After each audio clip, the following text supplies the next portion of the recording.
BJP ने एक ही झटके में तेलंगाना के सारे पुराने सियासी समीकरणों को उलट पलट कर रख दिया। ओवैसी से लेकर चंद्रशेखर राव का बना बनाया गेम बिगड़ गया। हैदराबाद नगर निगम चुनाव में बीजेपी के जोरदार प्रदर्शन ने केसीआर की नींद उड़ा दी और कांग्रेस हर बार की तरह तेलंगाना से भी खत्म होती दिखी।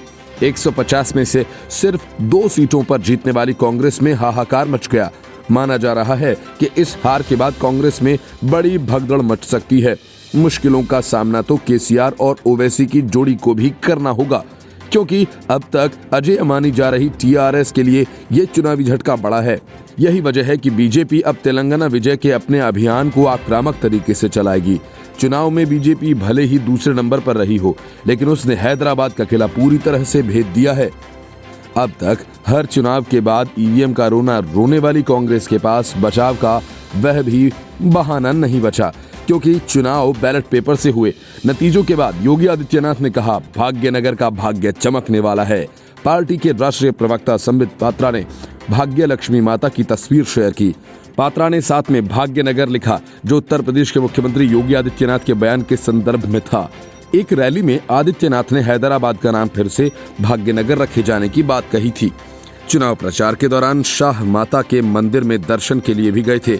हैदराबाद में चुनाव प्रचार के दौरान उत्तर प्रदेश के मुख्यमंत्री योगी आदित्यनाथ ने कहा था, हैदराबाद का नाम बदलकर भाग्यनगर रखा जाना चाहिए। अब जब नतीजे बीजेपी के पक्ष में जाते दिख रहे हैं, तो बीजेपी इससे गदगद है।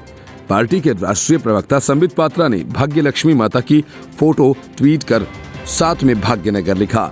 दोपहर होते होते ट्विटर पर भाग्यनगर ट्रेंड करने लगा। अमित शाह ने कहा था कि बीजेपी हैदराबाद को नवाब निजाम की संस्कृति से मुक्त कराना चाहती है और इसे एक आधुनिक शहर बनाना चाहती है। बीजेपी के लिए दक्षिण भारत का हिस्सा अब भी अभेद बना हुआ है।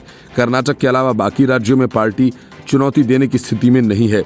गठबंधन के सहारे उसकी मौजूदगी तो है, लेकिन बाकी राज्यों जितनी चुनावी पकड़ यहाँ नहीं बन सकी। कई दक्षिणी राज्यों में चुनाव करीब हैं। इसी को देखते हुए बीजेपी नेतृत्व ने ग्रेटर हैदराबाद नगर निगम के चुनाव में पूरा जोर लगा दिया। केंद्रीय मंत्रियों से लेकर स्टार प्रचारकों ने यहां जमकर कैंप किया। आक्रामक प्रचार अभियान का असर नतीजों में नजर आया। बीजेपी ने जिस तरह मिशन मोड में ग्रेटर हैदराबाद का चुनाव लड़ा, उससे साफ है कि वह किस तरह इस इलाके में आगे बढ़ना चाहती है। नगर निगम की सीमा में 24 विधानसभा सेगमेंट्स आते हैं। तेलंगाना में 2023 में विधानसभा चुनाव होने हैं। उससे पहले हुए ये चुनाव एक तरह से मूड सेट करेंगे। दिसंबर 2018 में हुए विधानसभा चुनाव में टीआरएस की एक तरफा जीत हुई थी, मगर अप्रैल 2019 में हुए लोकसभा चुनावों में बीजेपी ने टीआरएस से 4 अहम सीटें छीन ली थीं। 10 नवंबर 2020 को दुबका विधानसभा उपचुनाव में भी टीआरएस को बीजेपी के हाथों शिकस्त मिली। Bureau report, news of India.